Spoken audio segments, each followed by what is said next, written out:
Unidos, Donald Trump, fez uma exigência aos países que integram o BRICS, entre eles o Brasil. Segundo Trump, caso o grupo crie ou apoie uma nova moeda que substitua o dólar americano, haverá taxação de 100% sobre suas exportações para os Estados Unidos. A ideia de criar uma moeda do BRICS partiu de Lula. A afirmação foi feita pelo ministro das Relações Exteriores da Rússia, Sergei Lavrov, em uma entrevista à TV BRICS.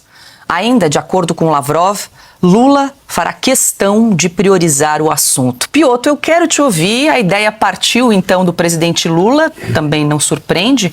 Já discutimos isso em outras oportunidades. Agora, teria alguma chance dessa ideia de uma moeda comum no BRICS prosperar, Piotr? E como é que você observa essa reação de Trump, que já foi rapidamente e disse, se tivesse essa ideia avançar, 100% de taxação? Como é que você vê isso? Vamos lá, tem dois pontos de vista que precisam ser compreendidos, Paula, porque o assunto, primeiro, é uma questão de soberania. Óbvio que você pode, num conjunto de países, dizer que você vai criar uma moeda para fazer as trocas entre eles. Isso pode crescer ou não. Até aí é só uma lógica econômica. A questão é, estes países todos fizeram a lição de casa para ser capaz de criar uma moeda que faça frente ao dólar como moeda de troca internacional?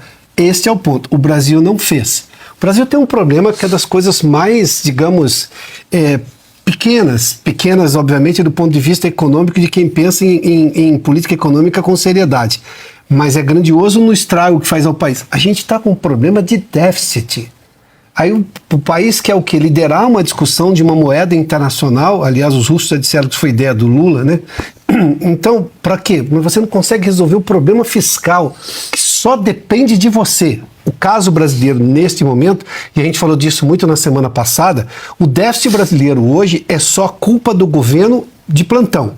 Porque o país foi entregue com superávit lá no ano passado, em 2022, na gestão passada, e nós não tivemos nenhum grande feito, algum problema internacional, assim, nem pandemia, a guerra da Ucrânia ainda continua, mas ela não afeta a economia global mais como fez, ou seja, você não tem nada que vá além do seu controle, ou seja, o país que hoje não consegue resolver os seus problemas mais básicos na economia está querendo liderar uma discussão como essa.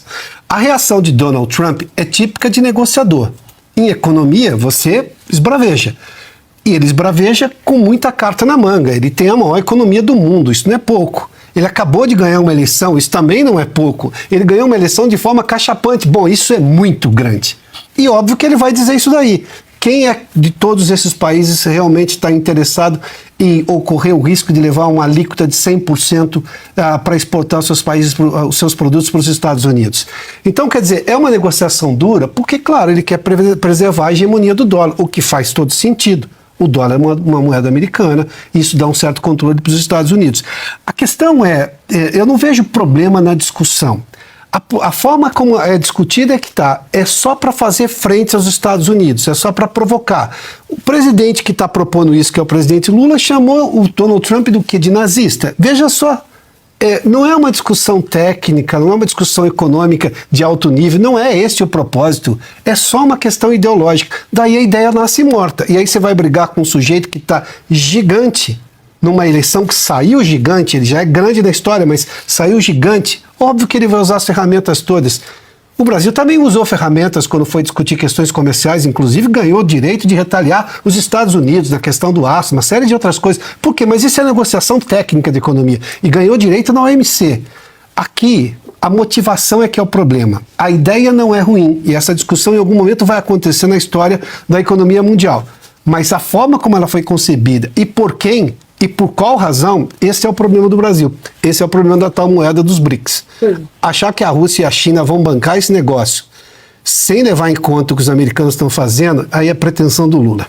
Você acha que essa declaração do Trump pode frear esse desejo, aí, principalmente de China e Rússia, de criar essa moeda, apesar da ideia ter vindo aqui do presidente Lula? E tem essa questão da motivação, né? É muito mais ideológico do que econômico, é muito mais para reforçar o grupo politicamente do que uma ideia que para em pé economicamente falando.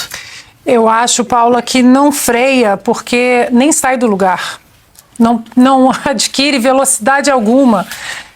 Muitos falam essa agenda protecionista do Donald Trump sobre colocando aí tarifas exorbitantes. O problema para essa gente que quer implementar essa narrativa é que essa agenda do Donald Trump, inclusive usando tarifas como uma arma geopolítica, porque nós estamos falando de sanções do governo americano que podem causar um dano real em muitos países. Não custa lembrarmos que na primeira administração do Donald Trump, ele colocou sanções gravíssimas, severas, em cima do Irã. E o Irã não conseguiu financiar o terrorismo, porque Donald Trump sufocou as artérias financeiras do maior financiador do terrorismo no mundo. Joe Biden volta à Casa Branca e faz o quê? Abre essa torneira novamente. Então, essa agenda do Donald Trump é uma agenda vencedora, foi uma agenda que venceu uma eleição esmagadora. Então, não tem como nem dizer, mas Donald Trump está sendo um ditador, porque agora ele quer implementar uma agenda. Ele vai implementar uma agenda que venceu as eleições. Essa agenda foi amplamente divulgada e conhecida do povo americano. Eu estava lá e o povo americano disse num tsunami de costa a costa: nós queremos essa agenda. Então, de novo, Paula, eu acho que não freia, porque essa ideia nem sai do lugar.